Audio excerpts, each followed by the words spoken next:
तमाम के ओर से स्वागत करते हैं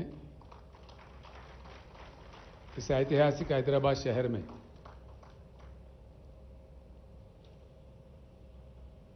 यशवंत सिन्हा जी एक अच्छे सच्चे टॉल पर्सनालिटी है।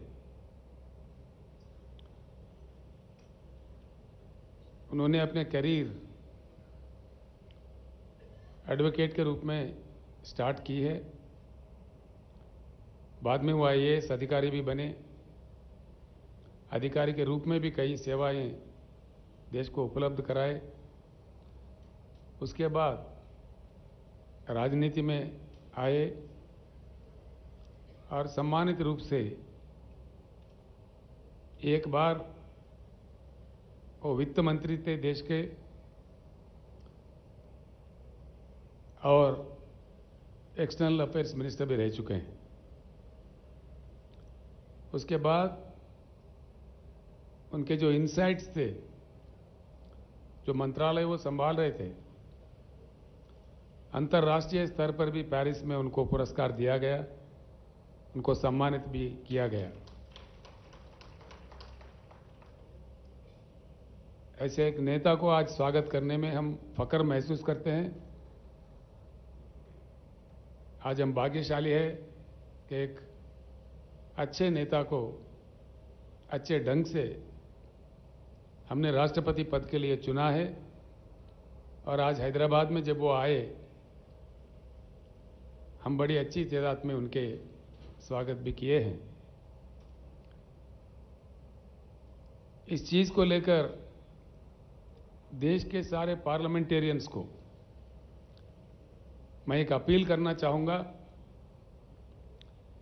भारत में हमारे लोकतंत्र है, we have a democracy in practice in India.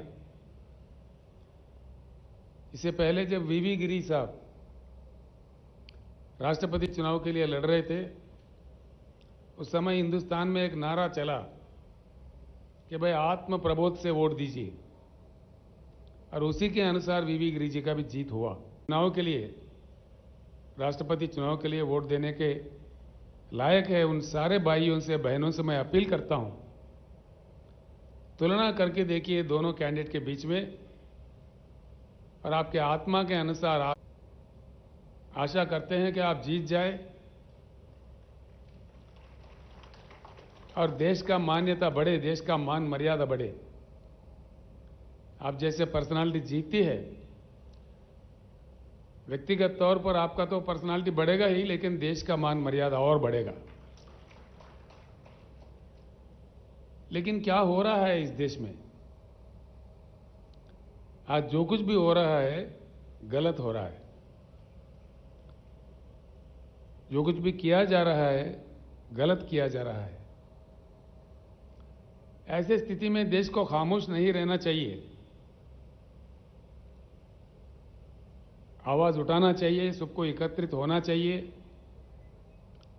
और एक परिवर्तन ऐसा वैसा नहीं, एक उच्च गुणवत्ता वाली परिवर्तन। We need to bring in a qualitative change in Indian politics. It's the requirement of the nation today. आज के हमारे जो प्रधानमंत्री है वो आज हैदराबाद आने वाले हैं, 2 दिन के लिए यहां रहने वाले हैं।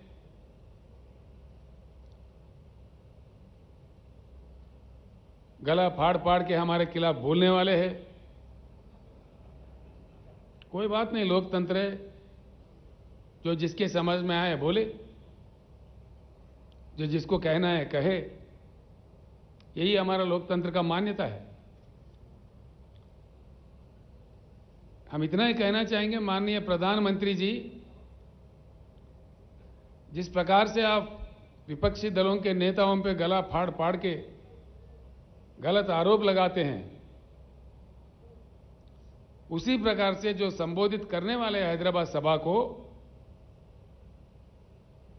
उसमें हमारे प्रश्नों का उत्तर दीजिए। ये मांग आज आपसे देश कर रहा है। प्रधानमंत्री जी, जब आप पहली बार चुने गए थे, जनता के साथ कई आश्वासन दिए थे, कई प्रॉमिसेस किए थे। एक भी, कम से कम एक भी आपका किया हुआ वादा पूरा हुआ क्या? हम जानना चाहेंगे तो किया है तो किस वादा आपने पूरा किया? एक भी, कम से कम एक भी टार्च लाइट डाल के भी ढूंढो तो नहीं मिलेगा। ये मैं नहीं, सारे देश कह रहा है।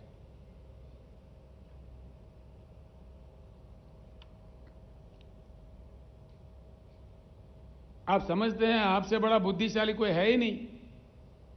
ठीक बात है। किसानों के बारे में, जो हमारे देश का बहुत बड़ा हिस्सा है, देश के अन्नदाता है, आपने कह दिया कि किसान का इनकम डबल करेंगे। डबल तो हुआ ही नहीं,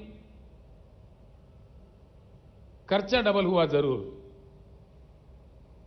आपने जिस प्रकार से डीजल बढ़ा दिए, पेट्रोल बढ़ा दिए, बिजली का कीमत बढ़ा दिए, खाद का कीमत बढ़ा दिए, उससे इन्वेस्टमेंट डबल जरूर हो गया है। भले ही मैं हैदराबाद से कह रहा हूं कि हिंदुस्तान के हर किसान ये बात जानता है, वो उनका पर्सनल एक्सपीरियंस है। और आपने जिस प्रकार से 3 बिल लाए हैं खेती किसानी को लेकर के, 13 महीने इस देश में किसानों ने आंदोलन किया आपके सरकार के खिलाफ, आपके नीतियों के खिलाफ। आप किस प्रकार के गंदे गंदे आरोप हमारे अन्नदाताओं पर लगा रहे थे। आपने तो उनको उग्रवादी कह दिया, खालिस्तानी कह दिया, जो आपके मन में आए मनमानी कह दिए। आपके मंत्रियों ने आंदोलनकारियों पे जीप चढ़ाए, कार चढ़ाए, मार दिए, हत्या भी किए। और उस दौरान 700 किसान वीर गति पाए। आंदोलन लड़ते लड़ते 700 किसान का मृत्यु हुआ। आपको इस चीज का एहसास ही नहीं है।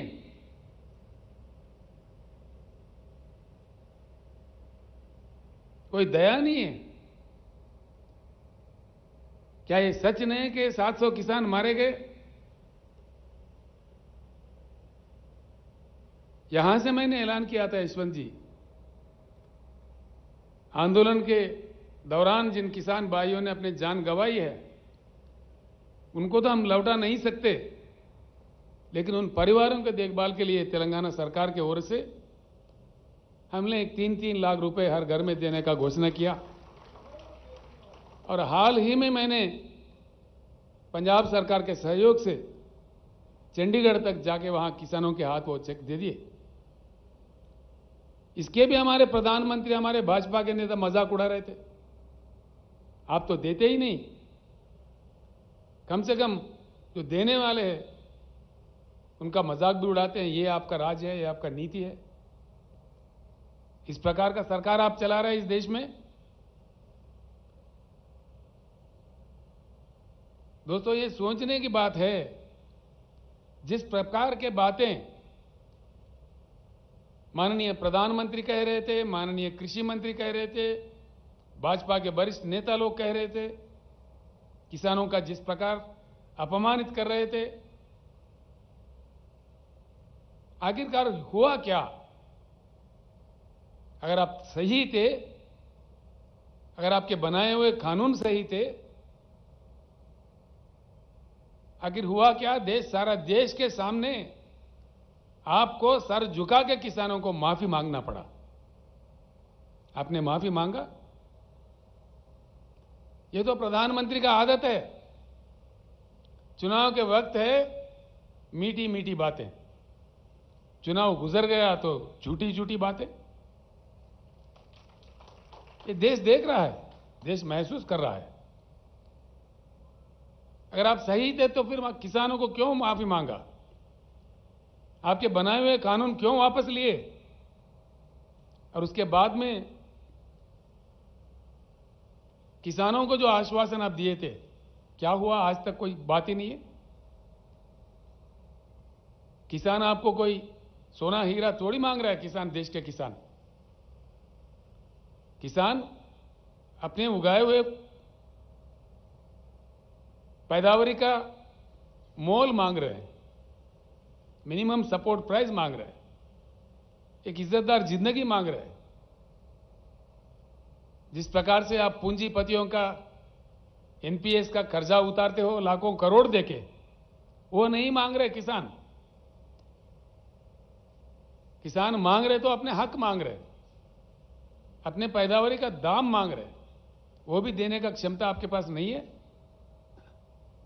आप आवाज ऊंचा करके, बात करके, जो मन में आए कह के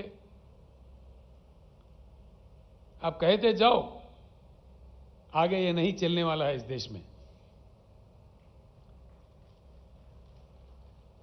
किसी भी एक वायदा, किसी भी एक प्रॉमिस आपने फुलफिल नहीं किया।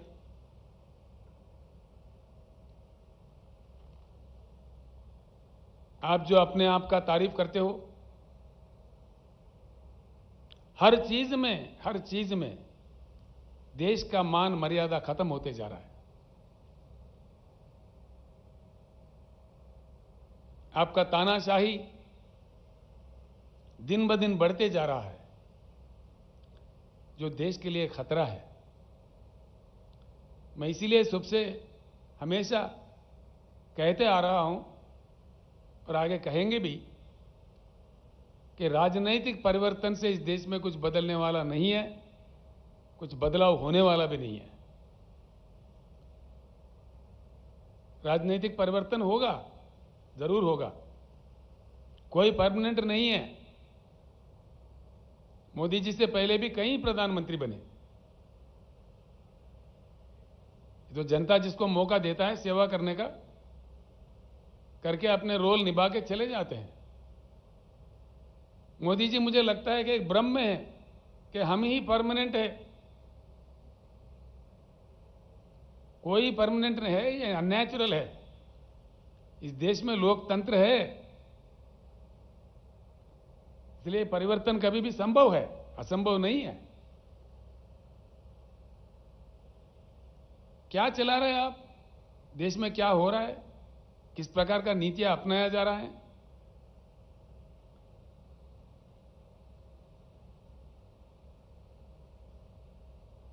हर हालत से हिंदुस्तान बेहाल होते जा रहा है।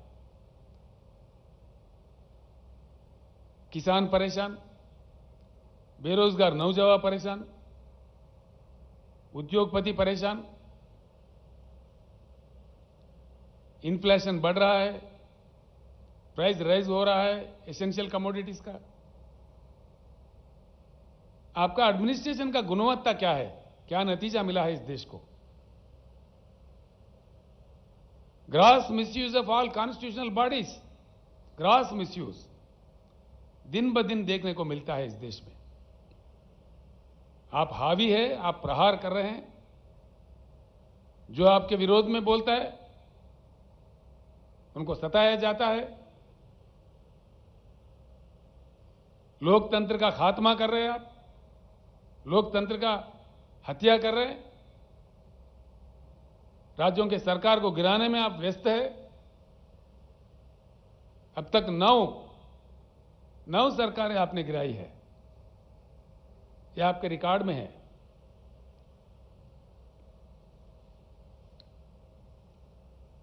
इसका नतीजा क्या हो रहा है? किसी भी तरफ देखो बेहाल हिंदुस्तान। किसान परेशान, जवान परेशान, नौजवान बेरोजगार परेशान, उद्योगपति परेशान। कौन खुश है आपके सरकार से? सिवाय आपके भाषणबाजी के, सिवाय आपके झूठे प्रचार के, आपके अखबारी विज्ञापन से कौन खुश है? हकीकत जानने की कोशिश कीजिए। मैं आपसे मांग करता हूं, माननीय प्रधानमंत्री जी, भाइयों, मैं आपको एक बात जरूर बताना चाहूंगा नरेंद्र मोदी जी 15वां प्रधानमंत्री है इस देश का। He is the 15th prime minister of India. इनसे पहले 14 प्रधानमंत्री और बने थे। किसी के कालखंड में भी, किसी के भी कालखंड में देश का मान मर्यादा इतना नहीं गिरा जितना आपके कालखंड में गिर रहा है। प्रधानमंत्री जी, आपके नारा है भाषण शुरू करने से पहले भारत माता की जय। अगर आपके नारा में सही दम है, आपके रगों में बहता हुआ खून में एक बूंद में भी ईमानदारी है, सच्चाई है, तो एक बात मैं सवाल कर रहा हूं, उसका उत्तर दीजिए। कल के सभा में देश के सामने बताइए कि आपके खिलाफ किस प्रकार का जन आंदोलन चल रहा है श्रीलंका देश में, क्यों चल रहा है। आपने श्रीलंका जाके प्रधानमंत्री का रोल नहीं निभाया,